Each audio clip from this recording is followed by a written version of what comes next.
Hey Kyle, thanks for joining me. How you doing today, man? I'm doing well. Thanks for having me. Oh man, I'm so excited you're here. Got your new book, Fade In. It is phenomenal. It's on the shelves now, and I know you're doing a little bit of a book tour. We got a lot of conversation I want to dive in, but for a lot of my guests, I like to kind of give a little bit of introduction to my listeners and viewers. Why don't you tell us a little bit about, where you're born and raised and kind of how you got into writing, because it's kind of a cool story, and then we'll kind of dive into questions about Fade In. Yeah, I was raised in Salem, Oregon. My father was an FBI agent, and so we were in Salem, we were in DC, we were in London, but most of my childhood in Salem. And yeah, then moved to Baltimore after college, and now we're in Wyoming half the time and Spain half the time.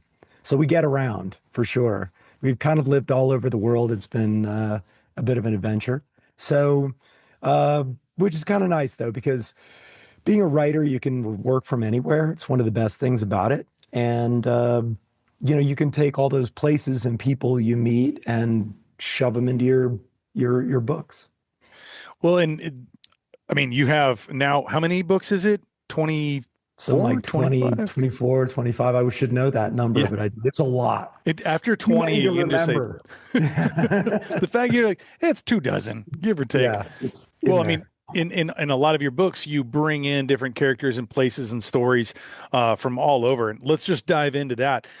Fade is a book that you wrote 21 years ago, and phenomenal book. And now, at the very end of it, we kind of thought that was the end of Fade, and it seems like maybe at the point in time you did too. Walk us back into a little bit of history for the book, because there's no spoilers. It's been out for a minute, and talk to us a little bit about Fade, the character in the book, and then where you left him, and then let's jump into Fade In and where you're bringing him back. So Fade is the nickname of Salam al-Fayed, who's a former SEAL and CIA operative who is a kind of his family were first generation Syrian immigrants. So he worked for the agency. He kind of got screwed over in the end. He got shot. The bullet was lodged in his back. It was slowly, paralyzing him. He wasn't getting they refused to give him the surgery he needed. And then they came back to him and he and wanted him to come back and work for them, basically use him up until he was dead or paralyzed. And this is the first book. He got into it with Homeland Security, really wanted to kill the guy who had tried to bring him back. And it was basically a book that I had written. It was going to be just this rampage by this guy who's actually really funny, kind of dark humor, really philosophical. But his whole thing was, I'm kind of doomed and I'm just going to go out in a blaze of glory. I'm going to try to kill this guy first.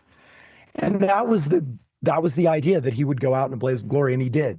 And in my mind, he was dead at the end of that book. But I could never stop thinking about him, and my fans continued to send me letters about him and emails. And so I don't know. I just started thinking, I wonder if I could resurrect him. And then one day I came up with an idea that he for how he could have survived. Well, and it's a fascinating thing too, and I love some of the insight that was left into how he wasn't shot and killed. As far as that, and there again, I don't want to leave any spoilers for those who haven't picked the book up, but there's some great twists there, and bringing them in. So why don't you talk to obviously how he comes to, and he's survived, and what kind of he's set up for in Fade In. Yeah, poor Fade. He kind of wanted to die. And he's actually been clinically dead multiple times, but he always comes back and he's always really disappointed. So in this one, he wakes up and he's super angry about it. And in the end, though, he is kind of taken in by this group. He's wanted by the police for all his shenanigans the last time. And a group comes in and says, we'll give you a new identity and we'll give you all the rehab and that you need. And at the end of it, we want you to consider coming to work for us. And he really has no choice. At this point, he can't walk, he can't even get out of bed. So, and basically the police are going to descend at any moment and off he's going to go to prison wheelchair. So he does this, but he doesn't really want to take the job. And he finds out that it's a group of billionaires, one in particular, who have decided that the world's really getting crazy and out of control, and we're headed into a ditch, and that governments have become so ineffective or destructive that they really need to get together and try to stop this from happening, try to basically the collapse of society. And it's true if you think about it. The power of these people, the billionaire class, is beyond what it's been since probably, the JP Morgan days. And so, and probably much more so. I mean, they control everything you see, everything you read. They're addicting you to these, to Facebook and all these things. And you can't send a, rocket up without Elon Musk. You can't communicate without his satellites. I mean, in fact, he threatened Donald Trump at one point and said, you're not going to send anything in space. And so these guys have all this power. And my idea was that they would have kind of this guru that would say, making another billion if you already have 200 is kind of a waste of time.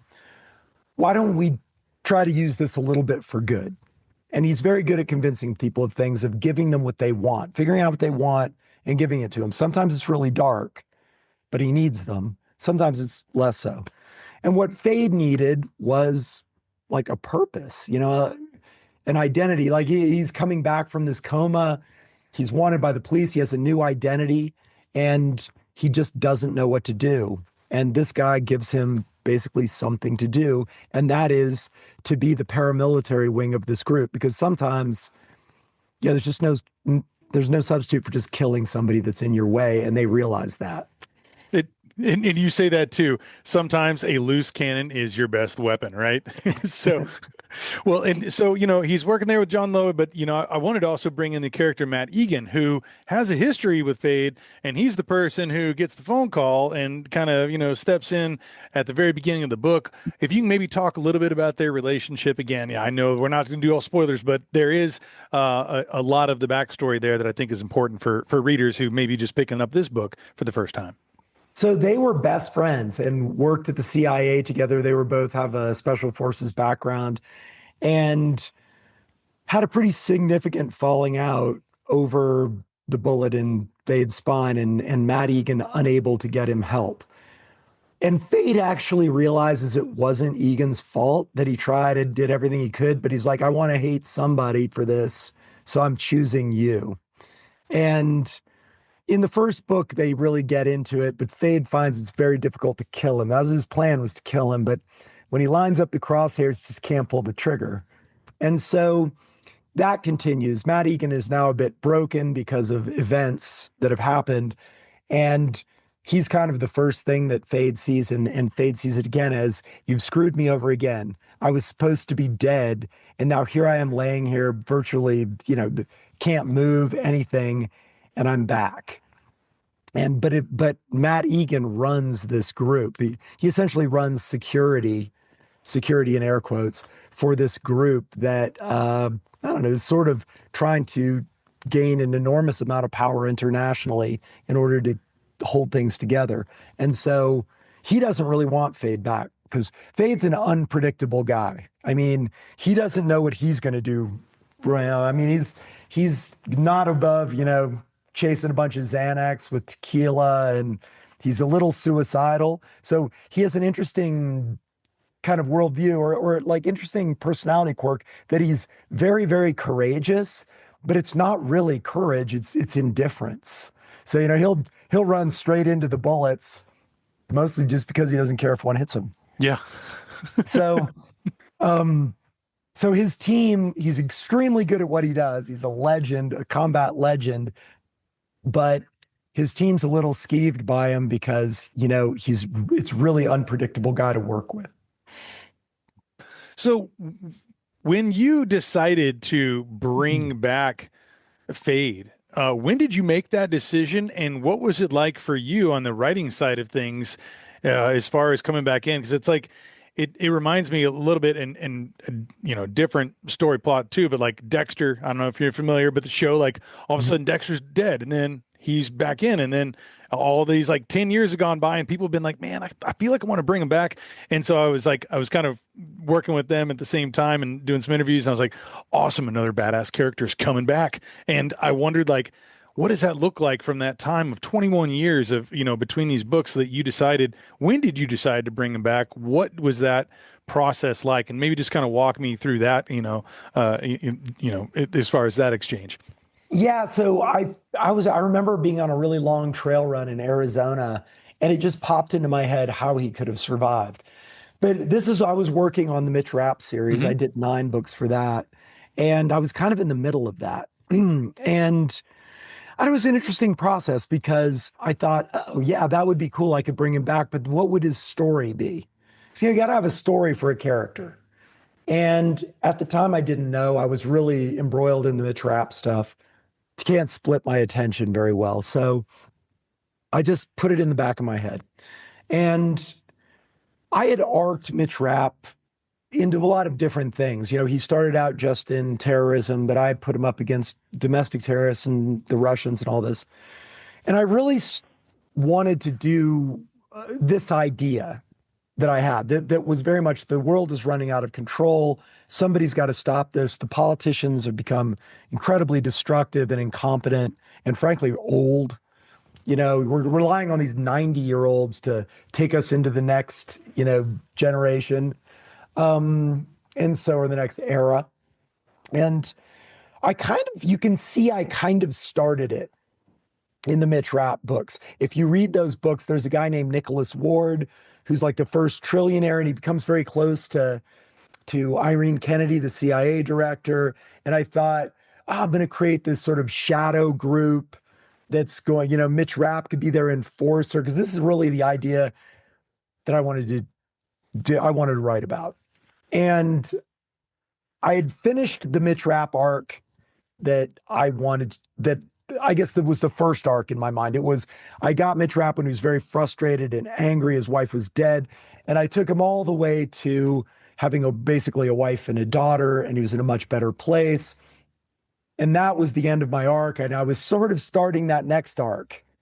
And then one day I just realized it was wrong for the series. I thought I am really imposing my style on Vince's series. This is not something Vince necessarily would have written about in my mind. So there was the question. I mean, they didn't mind. Like his family said, oh, that sounds like a cool idea. But it really felt like a takeover. And I didn't really want to do that. Also, I didn't know if Mitch Rapp was the right guy to do this with, because Mitch is always he's like the master of his universe. Hmm. And I wanted somebody that could get dragged into it and have sort of these philosophical observations and not be sure if they're doing the right thing.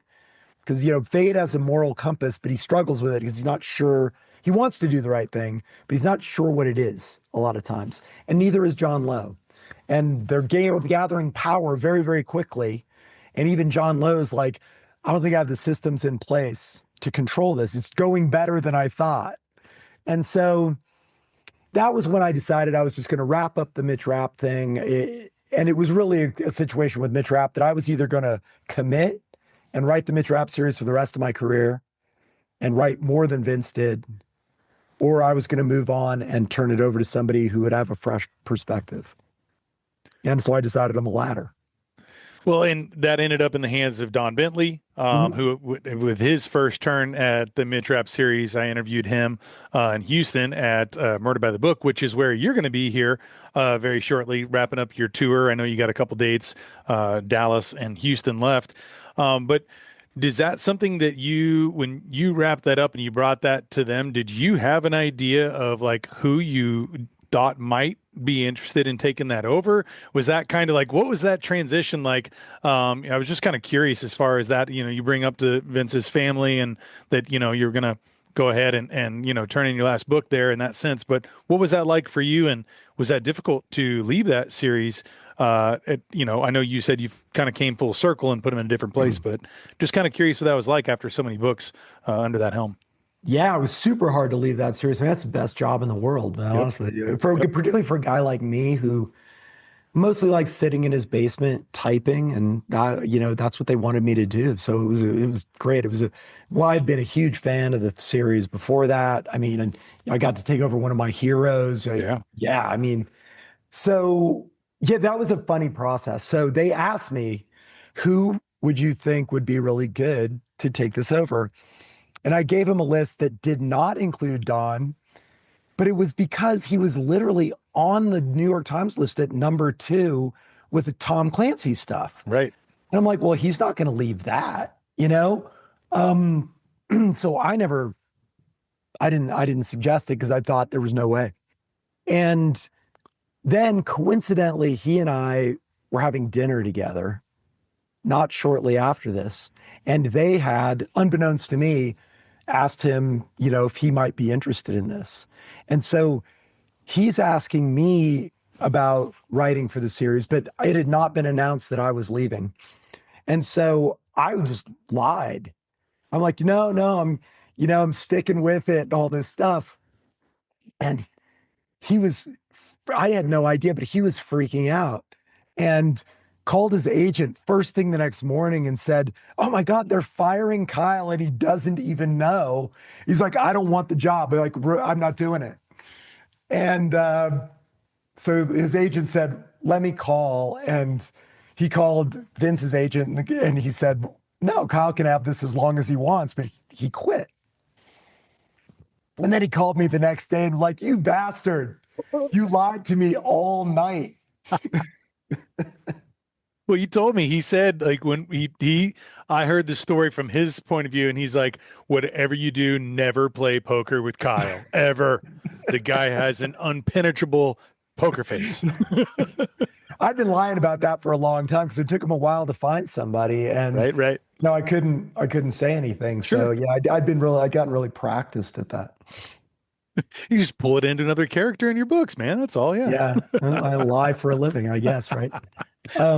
But yeah, so it was pretty funny. I was really stoked that he took it because I thought he would be perfect for it. But again, you're number 2 on the list with Tom Clancy. I just didn't think he'd want to do it.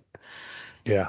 No, I think he did a great job. I like how he inserted the book into an era of Mitch's life there too. So, just a fabulous job. And, again, applause to you for all the amazing books you put out with that series. I think, you did Vince and his family proud with that. It was Well, thank wonderful you. work. Wonderful Thank work. you. Super fun. Oh, it seems it, man. Great writings. Well, I'm really excited for people to check out Fade In. As far as the last 2 dates of the book tour, if you want to go ahead and plug those real quick, where they'll be. Yeah, I'll be at Half Price Books in Dallas, and that is tomorrow. And then the next day, I will be at Murder by the Book in Houston. So yeah, if you're in the neighborhood, come and check it out. Nice. And what is the Dallas one look like? I'm going to be dropping the podcast on the morning of Dallas. So on August 5th, here's when this podcast is live. So tonight we'll be in Dallas. What is that one going to be? Do you have in conversation with anybody? You just going to be kind of talking, doing some readings? What does that look like for That one's with folks? David McCluskey, Oh yeah. who is Okay. like a terrific writer and former CIA guy. Hmm. And yeah, so that should be a lot of fun. We're gonna chat a little bit about the books. We'll take some questions, sign some books, but it'll be a good time. Nice. And then in And Houston, you'll then be kind of doing the Houston, same. it's just me. Yeah. Yeah, just me. So you'll have to come and yeah, Some put up Q with and me. A's and things there too at the audience. Yeah, It's always absolutely. fun. Same thing. I'll talk a little bit about the books in the Mitch Rapp series and yeah, take some questions and we'll you know, just have a little chat. That's fun, and it's really nice to be able to have that time to meet someone and say hello and kind of get some of those questions answered that some of these folks may have with the certain characters and whatnot. Yeah. So what's on the future agenda, man? I know you got a move coming up and there's going to be some things happening, but what's on your idea plate for the next book that's coming out? Yeah, I just recently finished the first draft of the second book in the, or I second, the way I think of it is the second book in the Fade series, but the third book he appears in. So, yeah, it'd probably be out, roughly the same time next year. And what does this look like for you as far as the process? As a writer myself too, I know that there's, as far as getting into a place, sitting down, writing, like you said, locked in the basement. But what does it look like for you? How many hours you putting in? Is there a certain peak time of the day? What is your process like as a writer? I'm kind of a 9 to 5er. Okay. mostly. It's just because when my wife was working, I just worked when she wasn't here. Hmm. So that got to be like a 9 to 5 normal job. Now I can be a little more flexible. If the snow's flying or something, I'll go skiing and work the weekend or something. So I work really hard on bad weather days and not as hard on good ones. So it's I've gotten better at it. I'm better at figuring out where I'm at and if I'm going to meet my deadline. So, if I'm ahead, I take some time off. And so that's one of the great things about writing is the flexibility of it. Yeah. Now, when you finished this book, were you already having that arc of that next, book, or did you kind of sit back and, absorb where that was and think, okay, where can I take them next? Because I know it took you a little bit of time from fade to fade in. Obviously, not that much of a turnaround time the next go around, but do you have an arc in a series where you're like, man, this is going to be multiple 3, 4, 5 book kind of thing? Is this something that I mean, I don't want to give anything away there, but I'm just kind of curious as far as that. Are you bringing this also with some of the current climate and things that are going on? Because obviously you brought that too in that kind of fiction, faction kind of, half and half world. Just kind of curious about that. Or do you let some of the events of what's going on, kind of influence maybe where you're going to be taking Fade? I mean, the general concept of the world kind of getting a little crazy um, is what I want to talk about in this series. But in a way, it also makes it really hard to plan too specifically ahead. So, I mean, it's, for instance, Russia being a good example. I wrote a book, a Mitch Rapp book once about Russia invading Ukraine. So, but thank God it was a few years before it happened. And that was such a weird thing for Putin to do that when I wrote the book, I really wanted to write that book, but it seemed so stupid and crazy that no one would do it. So I gave the Putin character a brain tumor, and he was afraid he was going to weaken and all the people around him were going to kill him and try to take over, right? But because there was no way this was going to be good for Russia, it was going to be a disaster. I did a bunch of research on it. There's no way. People have always overestimated their military capability by like 5 times. So, and this is the kind of thing, or Hamas. I mean, talk about the biggest tactical error of the modern, era. You can't predict what's going on. And the other is technology. When I started this book, when I started writing it, AI really wasn't a thing. Hmm. Like that's how fast. Yeah. Now, I mean, now it's taking over, right? What is that, the span of a year and a half or something? So takes a long time to write a book. So you have to really think about what's the next year look like. And that's incredibly hard. I wish I wrote thrillers in like 1650 because, it was going to be exactly the same. 50 years from now, 1700 is going to be exactly the same as 1650. Now, next month, it could be completely different than this month. So it's a challenge. I can imagine. Um, I was kind of curious if you had anything that you wanted to reach out and to say to some of your fans, supporters and followers that have been out there. Obviously you have quite a distinguished career, and just curious what you might want to say to them. Yeah, I want to thank them. I mean, particularly all the Mitch Rapp fans who have stuck with me, who are really excited about a new character in a new series. It was really hard to know how those fans were going to react first to when I took over, because I thought, oh man, the hate mail's going to pour in, or it maybe. I mean, I had no idea. Sure. Um, and that didn't happen, fortunately. And then there was the side of, oh, I'm leaving the Mitch Rapp series, and people really like the books, but maybe that was it. They didn't care about me one way or another. It was just the Mitch Rapp stuff, and that also hasn't happened. And people have been really excited to, go on a little bit of a different journey. So I really appreciate that, giving me a chance both Nice. times. Yeah, yeah. Well, and I was also thinking in line with that, legacy is something that I often think about and talk about with a lot of my guests. And obviously, 24, 25 books here under your belt. You've #1 New York Times best-selling author. There's so many things that you have left in print for those to be able to see as, a legacy of your writing. But, I was also curious as far as how you view your legacy on a personal setting and as well as that professional as a writer too. Is that something you think about? And what is it that, go when someone mentions legacy, and how do you kind of embrace that? I like to think that I wrote books that made you make a reader think about things from a different perspective. I've always been really interested in the gray between the black and white. You don't notice that as much with the Mitch Rapp stuff because I was writing very much in Vince's, style, Hmm. and he was more of a good versus evil guy. So, but I want people to learn things. I want people to see something that they thought they knew for sure, and then at the end of the book think, wow, maybe I wasn't thinking that through fully.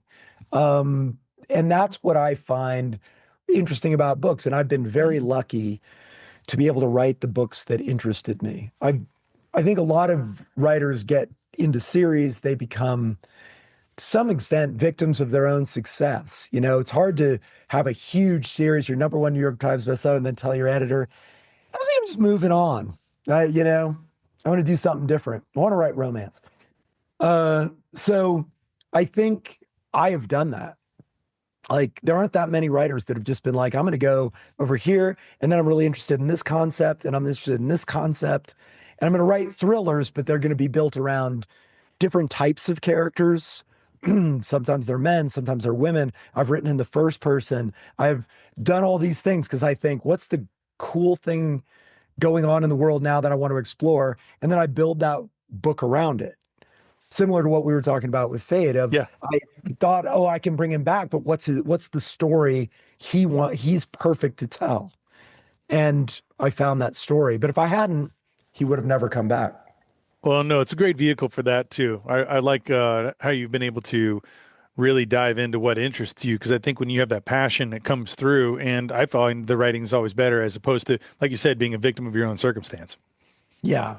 And then you can do something new, which is always, it's hard. Like, once you write, for instance, nine Mitch Rapp books, you start writing an action sequence or something, you start thinking, have I written this before? Like, my play, you have to go back and try to figure out, I think I've done this. There's something too familiar about this scene. And that happens to all of us. Now, that definitely, you get a bunch of thriller writers together drinking, who have written a lot of books, and that always comes up. And you're like, oh man, I realized I'd written that scene before, I'd throw it away.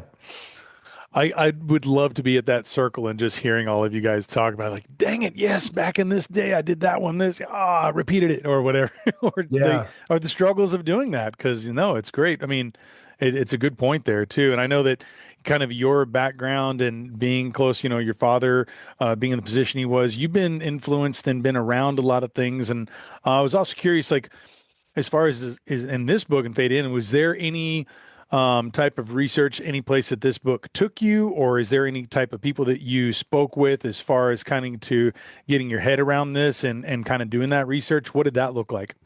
For this one, it was much more science than, because it's an unconventional group. So it's not the CIA, it's not the Hmm. military. My big one that I can't do at all is guns, which is funny because my father was a FBI firearms instructor for a while. But it's just not something I know anything about. It's super complicated, and people are really tuned into it. Yeah, they Like, are. you do not want to make a mistake on that. In my first novel, this would have been 30 years ago, I made a couple of mistakes about guns. This is before the internet. And my dad read it and he didn't say anything, What? Thanks, which, Dad. truth be told, my father wasn't a gun guy either. I mean, he carried one for work, but Sure. when he retired, he put it in a box and like stuck Right. it in the attic. So, um, but yeah, I think, yeah, I called shotgun shells bullets, I think. But it's funny is like, even back then it was so hard to research stuff. And I used to get a lot of mail from prison, um, because I had some guy smoking crack out of a plastic pipe, and it turns out that would melt. But I was thinking like a bong, right? And I'd get these letters. They're from prison when they're done in pencil. Uh-huh. And so, and I know they're going to be like, I have it on very good authority that you can't smoke crack out of a plastic pipe. So it's much easier now. Like I used to have to lean on. I mean, that was one of the reasons, honestly, I started writing thrillers is because I thought I wanted to write a book, and I thought I loved all kinds of books. I'd been a huge reader in all these different genres. I still am, and I thought, wow, it'd be really easy to research because I know all these people. I've known them since I was a little kid. And sure enough, you just get on the phone. Yeah. Um, Now you can just, you know, Yeah. No more visits to prisons to interview boom. folks on. Yeah. No. The problem now, though, and this is brand new, we were just talking about AI, Uh-huh. is the information's getting worse. So it seems very convincing. But you have to, it's almost more time consuming now because you have to double check and triple check everything from multiple sources. And I noticed this recently so I live in a town in Spain called Granada, Hmm. and it's a very, very beautiful town. It's white, like houses and hills and an Arab fort. And I get a lot of stuff in my news feed about Granada because, I live there. Right. And they have these beautiful pictures of Granada on the article, and I'd be looking at it, and I'd ask my wife, like, where was that picture taken? And she's like, nowhere. That's not Granada. And what it is people using AI so they don't have to pay for a photo. Right. Right. They're Copyright image or like, something. create an image of Granada. And it's so real that even I look at it and I'm trying to think, what vantage point like would you go to? Where's this church on a cliff? Like, and that's everything now. You look at it and you're like, wow, this seems very, very credible. And then you think, there's something about it just doesn't smell quite right.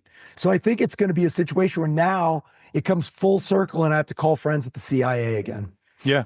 Yeah. Well, it totally, man. And that is something that it's going to be indistinguishable at some point in time. And there's ads and things you look at now and you're like, wait, is that a real person or not? Like, Yeah. and you can there are some tells, but that's just, first, two, third, fourth generation of that. And a year from Yeah. now, like we talked about, what can happen between the months? What can happen in 12 of those? What's that going to look like? Yeah. I mean, you used to be able to trust video. Nope. Now you can't at all. Nope. So it's yeah, it's going to be an interesting challenge to try to not make those kinds of errors. The world is very complicated, and just like I can't trust the photo that comes up on Google. Yep. Well, I guess, before we leave out this, a couple more questions here, but this one just popped in my mind is the idea of AI and in a writer's format. Like, there's a lot of people can spit out a book. Now, obviously, it's not going to be, human quality, right? But we are kind of on an edge of things too, where I know a lot of people can maybe use this for tools, maybe helping them in some way. I know podcasters that use it as they're kind of setting up for interviews and stuff. So there's a lot of different usage where it can be a tool in the toolbox. But I was just curious about your take as far as either in a sense of a tool in the toolbox or how you see that and how that may change or affect writing and maybe even in your genre and with you and your peers. I think it's going to be on like a seismic shift. I don't use AI other than my wife uses it to like generate pictures or Mhm. something, but I don't use it. I tried it once and I thought I'm going to take a rough draft, my first draft of a chapter, and I put it in AI and say, rewrite this into a final in the style of Kyle Mills.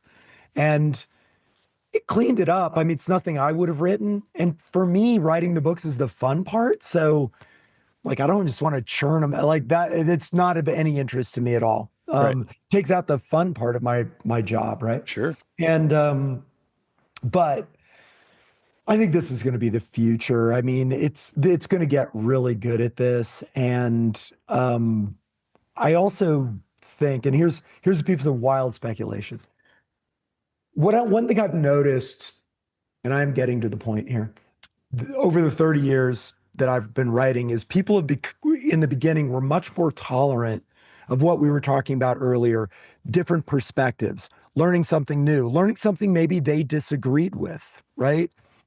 Um, Now people are really sensitive to that, and they're going to label you, even if it's a character that's the bad guy. You're like, well, that guy's a serial killer. I don't agree. I'm not agreeing with him. He's like a character. So I think the way I see this in the future is custom books. And that's what I think is going to happen. That like you write a Mitch Rapp book and then people can order it, but they have sliders and they're like, "Oh yeah, I want more hot sex, but I don't like swearing and I want, this and I want it to be set in this town and my hometown. Oh, and I want to be a major character in it." And then you'll get that book will be just for you. And I suspect that is going to happen because that's what's happening on the internet, right? People get funneled in by these algorithms. It's incredible to me because I read and study news from all kinds of different sources, including crazy conspiracy people, because they'll give you great ideas, right? Yeah, yeah. And so I'm just all the far left, the far right, the complete tinfoil hat people. I get it from everywhere. And I'm always amazed sometimes when I talk to somebody who's from one app perspective or another, how much they don't know.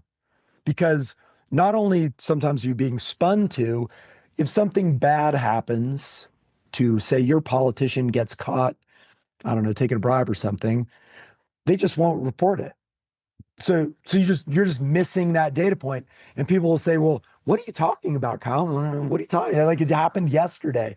And so as people become more and more dialed into never hearing anything from anybody that disagrees with them and everything confirming their own biases, it becomes harder and harder to read a book that maybe, for instance, I once wrote a Mitch Rapp book that I had an Iranian terrorist, and he was kind of going off on America, like yelling about why he became this Iranian terrorist.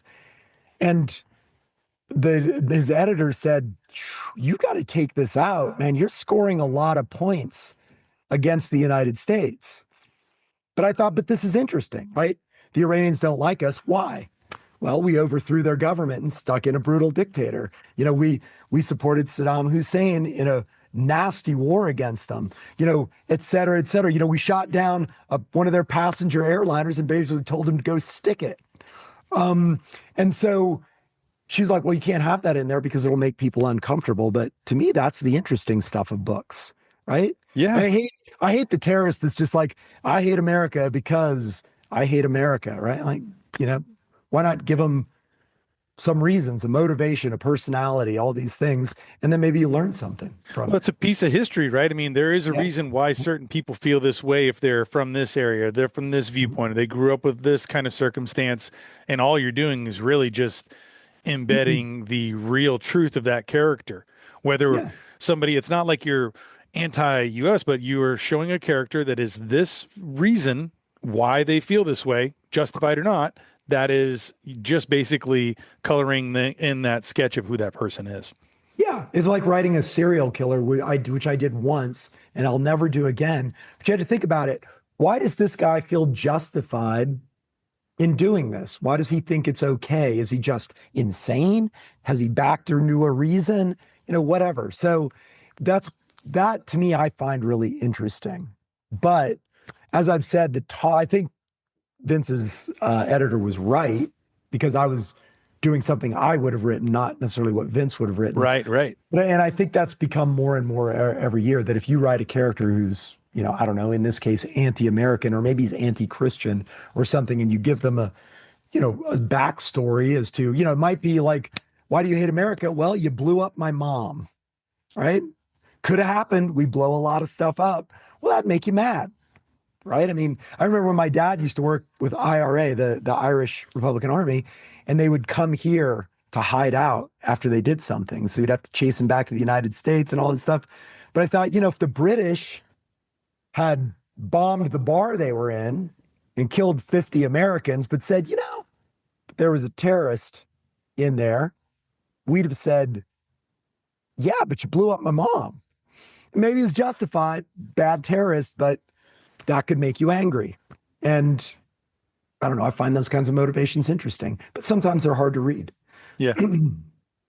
Yeah. Well, no, well said. And, I know you got a lot of other things going on. You got a flight tomorrow there. I'm excited you're coming to Texas. Can't wait to hear all about that. And for those who might want to follow with any future book tours or any information and news, I'd love for you to kind of plug where they can go and find these things and maybe plug your socials. So, those who are ready to follow in, maybe have some questions for you after this, how they can go about that. Yeah, just so it's Kyle Mills author, and that's X, Facebook, and Instagram. I've not delved into TikTok yet. Um, and my website is kylemills.com. And so yeah, check it out. I, answer all my stuff. So, or you can email me also through the website if you want to get in touch.